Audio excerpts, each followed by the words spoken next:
تحية لكم مشاهدينا في كل مكان. نشرة الأخبار نقدمها لكم من تلفزيون الدولة الإريترية، نستهلها كالعادة بأهم وأبرز العناوين.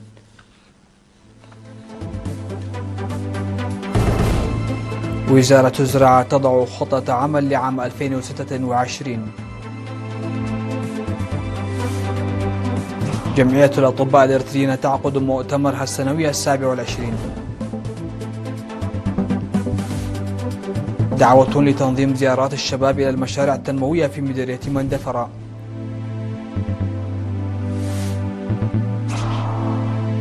مسلحون يقتلون العشرات في نيجيريا وباكستان.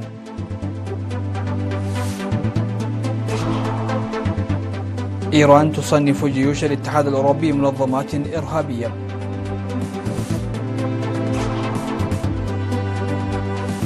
وبكين تنفذ دوريات بحرية وجوية حول منطقة متنازع عليها ببحر الصين الجنوبي. أهلا بكم إلى تفاصيل النشرة.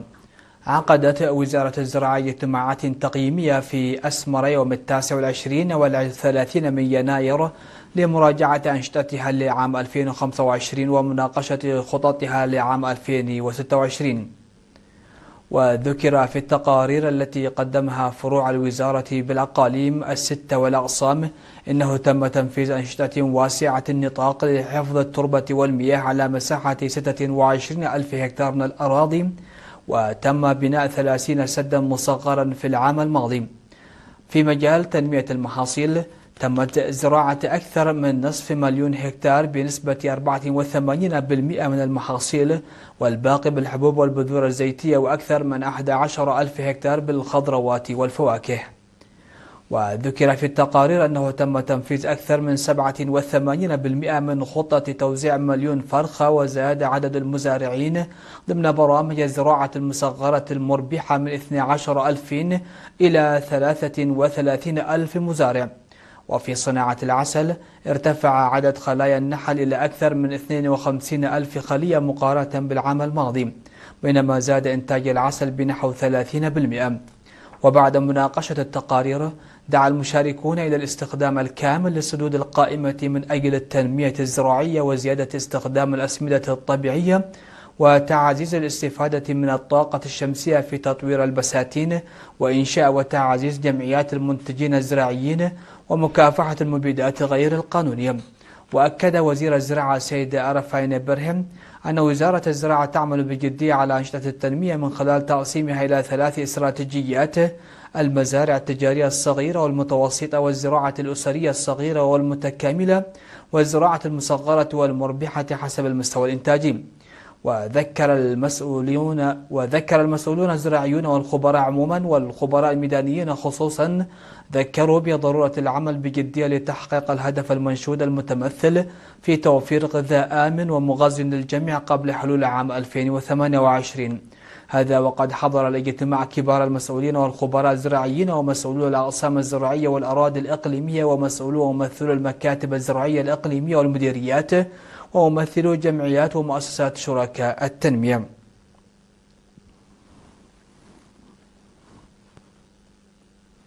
عقدت جمعية الأطباء الإريتريين مؤتمرها السنوي 27 يوم أمس 31 من يناير المنصرم في فندق أسمر بالعاصمة أسمر. وأوضح رئيس الجمعية الدكتور مسماي جبرهيوت في كلمته الافتتاحية أن المؤتمر يهيئ بيئة لتبادل الخبرات بين الأعضاء ومناقشة البرامج المستقبلية للجمعية، بالإضافة إلى إجراء أبحاث وتحاليل أنشطة الجمعية. وأفاد أن الجمعية تمكنت من تأسيس شبكة لنشر الأبحاث والتعريف عن أنشطة الجمعية، وأنه تم تنظيم اجتماعات تعزز من تطوير قدرات الأعضاء، بالإضافة إلى إجراء حملات توعوية نفسية للصحة العامة في عام 2025 المنصرم. وقدمت في المؤتمر أوراق عمل وأبحاث استعرضت مواضيع ذات الصلة بالإنجابية عند الذكور والشؤون المتعلقة بها، وكذلك العمليات المتكررة للعيون والطبيعة الطبية والتحليلية للظواهر هشاشة العظام عند المواليد، وأهمية الأبحاث في قطاع الصحة ومستقبل الجمعية والتوثيق الإلكتروني في الصحة وتحاليل جهاز التنفس ومستوى وعي الآباء لمشكلة فتحة الشفاة واللثة، بالإضافة إلى التفشي المفاجئ لمرض الملاريا والإجراءات التي اتخذت للسيطرة عليها. وبعد المناقشات اتفق الحضور على تعزيز سبل مشاركة الأعضاء بفعالية وتطوير علاقات مع الاتحادات والشركاء ووضع خطة عمل الجمعية لعام 2026. وتم في الختام انتخاب هيئة تنفيذية حديثة تضم رئيسا للجمعية ومستشارين. وتشير الوثائق إلى أن جمعية الأطباء الإريتريين تأسست في عام 1983 في فترة النضال التحرري. انخفضت نسبة الإصابة بفيروس نقص المناعة المكتسبة الأيدز والإنفلونزا والملاريا والأمراض المعدية الأخرى في مديرية تسناي نتيجة لزيادة الوعي الصحي في المجتمع. وأفاد المدير الطبي لمستشفى تسناي الدكتور جيدي جبرولد لوكالة الأنباء الإريترية بأن عدد المواطنين المصابين بالأمراض المعدية قد انخفض، حيث يقوم المجتمع باتباع الإرشادات الصحية المقدمة لهم. ويقدم المستشفى خدماته لسكان مديريات تسناي وهيكوتا وقلوج وجزء من المناطق بمديرية فورتوساوا من خلال توفير المعدات الطبية والقوى العاملة وخدمات طب الأسنان والمختبرات والولادة والصيدليات والعلاج الطبيعي والأشعة الصينية والحاسوبة وكذلك الإسعافات الأولية وطب الأطفال. وحث الدكتور جيدي المواطنين على الامتناع عن تناول الأدوية بأنفسهم دون استشارة الطبيب لما في ذلك من عواقب صحية سلبية. نشد شباب مديرية مندفر إلى تنظيم زيارات إلى المشاريع التنموية نظرا إلى دورها في توسيع معرفة الشباب وإلمامهم بالتنمية الوطنية وخاصة للطلاب، حيث تنمي الحس الوطني وتذكرهم بالمسؤولية الوطنية التي تنتظرهم بتطوير قدراتهم الأكاديمية والمعرفية على حد سواء. جاء ذلك في الزيارة التي أجروها إلى حلحلة يوم 29 من شهر يناير المنصرم لتفقد المشاريع التنموية التي تجريها مؤسسة الغلال والمواشي الإريترية بمديرية دباروا. وقدم للشباب شرحا عن الأنشطة التنموية المنشودة في المنطقة بالإضافة إلى سير مشاريع إنتاج الحليب ومشتقاته، وكذلك مشروع تربية الأبقار ومشاريع الزراعة إلى جانب مشروع إنتاج الأسمدة الطبيعية بشكل مفصل من قبل القائمين على الأعمال والخبراء. وأشار مسؤول مكتب الاتحاد الوطني للشباب وطلبة إريتريا الشاب صالح محمد سعيد أنه سيتم التركيز على تنظيم زيارات تعريفية إلى المناطق التاريخية والتنموية نظرا إلى دورها في التأثير على الشباب من حيث الوعي الوطني والتحفيز المعرفي والمعنوي. وذكر المشاركون في الختام إلى أهمية تنظيم زيارات مماثلة للشباب العاملين في مختلف المجالات، حيث تعرف عن التطورات وسير أنشطة التنمية الوطنية وتشجع السياحة الداخلية على نطاق أوسع.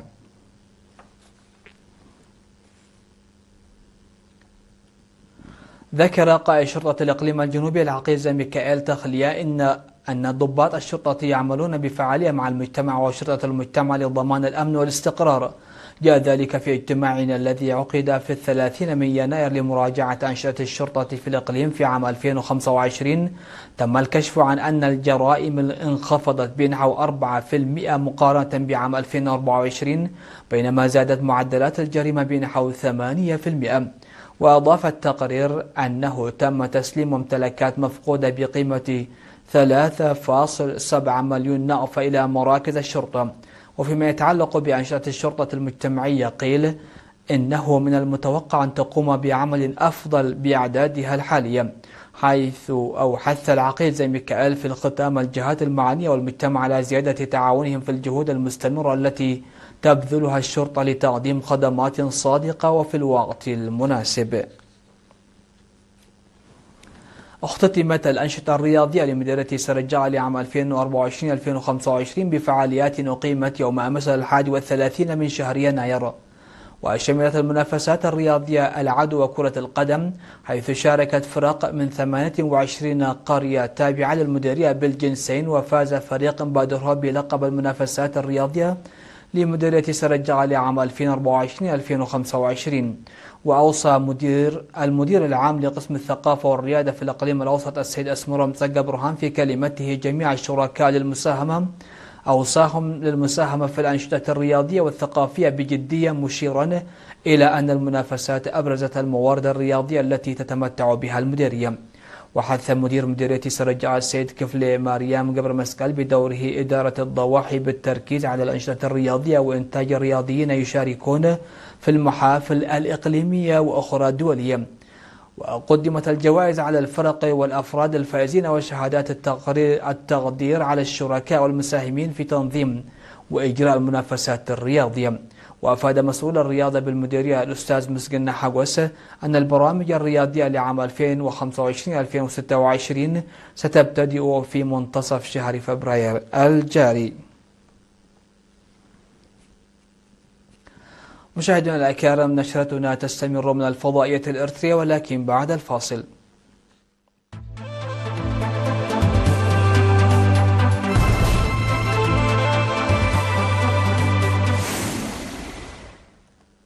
على الصعيد العالمي، أكد مسؤولو الأمن أن متطرفين مسلحين في شمال شرق نيجيريا قتلوا العشرات من الأشخاص أوائل الأسبوع الماضي في هجمات منفصلة استهدفت موقع بناء ومنشأة عسكرية. وقال الضابط من قيادة شرطة ولاية بورنو إن المسلحين قتلوا 25 عامل بناء على الأقل خلال كمين الخميس الماضي في بلدة سابون جوري في الولاية. في غضون ذلك قتل 10 عناصر من قوات الأمن على الأقل و5 مدنيين وأكثر من 50 مسلحا بعد هجمات منسقة نفذها الانفصاليون من البلوش عبر ولاية بلوشستان بجنوب غرب باكستان حسب ما أفادت مصادر رسمية. وأفاد مسؤول أمني عن مقتل 58 متمردا في مواجهات 3 الهجمات. وتأتي هذه الهجمات بعد ما أعلن الجيش الباكستاني مقتل 41 متمردا انفصاليا في بلوشستان الولايات الباكستانية التي غالبا ما تهزها أعمال عنف. وأعرب رئيس الوزراء الباكستاني شهباز شريف عن دعمه للقوات المسلحة في نضالها المستميت للدفاع عن البلد. أعلنت إيران تصنيف جيوش دول الاتحاد الأوروبي منظمات إرهابية في خطوة تصعيدية جاءت ردا مباشرا على قرار التكتل الأوروبي إدراج الحرس الثوري الإيراني على قائمة المنظمات الإرهابية.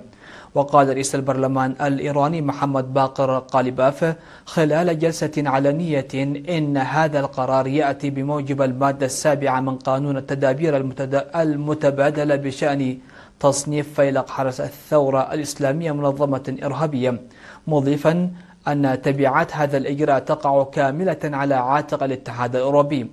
وظهر قالباف وعدد من النواب وهم يرتدون زي الحرس الثوري في إشارة تضامن، في حين بثت وكالة تسنيم الإيرانية مقاطع مصورة لنواب يرفعون شعار الموت لأمريكا خلال الجلسة المخصصة للرد على الإجراءات الأوروبية. ووافق وزراء خارجية الاتحاد الأوروبي على إدراج الحرس الثوري الإيراني بقائمة المنظمات الإرهابية في تحول رمزي كبير لسياسة الاتحاد تجاه طهران.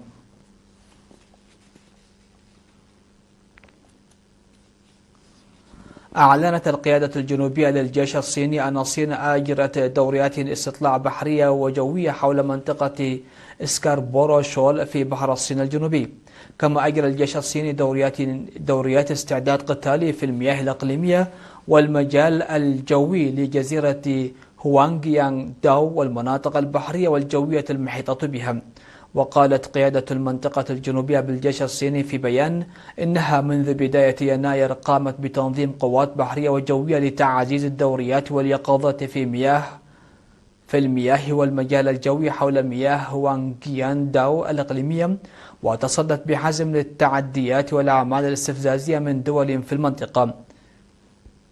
ونقلت وكالة أنباء الصين الجديدة عن القيادة قولها إن الهدف من هذه الخطوة كان حماية سيادة الصين وأمنها بحزم وتعزيز السلام والاستقرار في منطقة بحر الصين الجنوبي.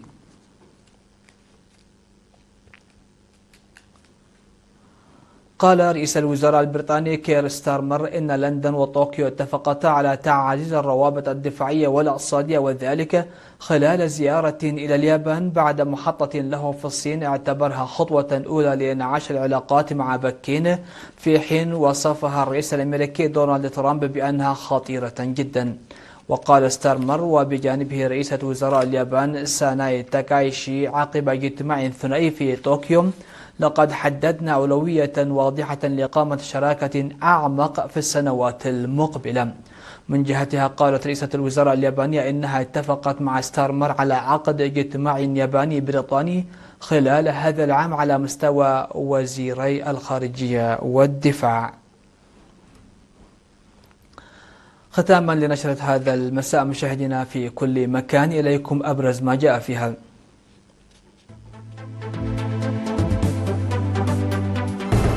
وزارة الزراعة تضع خطة عمل لعام 2026. جمعية الأطباء الإرثيين تعقد مؤتمرها السنوي 27. دعوة لتنظيم زيارات الشباب إلى المشاريع التنموية في مديرية مندفرة. مسلحون يقتلون العشرات في نيجيريا وباكستان.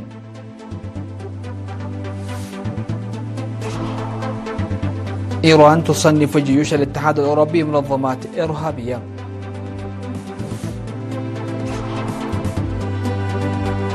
وبكين تنفذ دوريات بحرية وجوية حول منطقة متنازع عليها ببحر الصين الجنوبي. مشاهدينا في كل مكان، انتهت نشرة هذا المساء. شكرا لحسن الإسماع والمتابعة، والسلام عليكم ورحمة الله.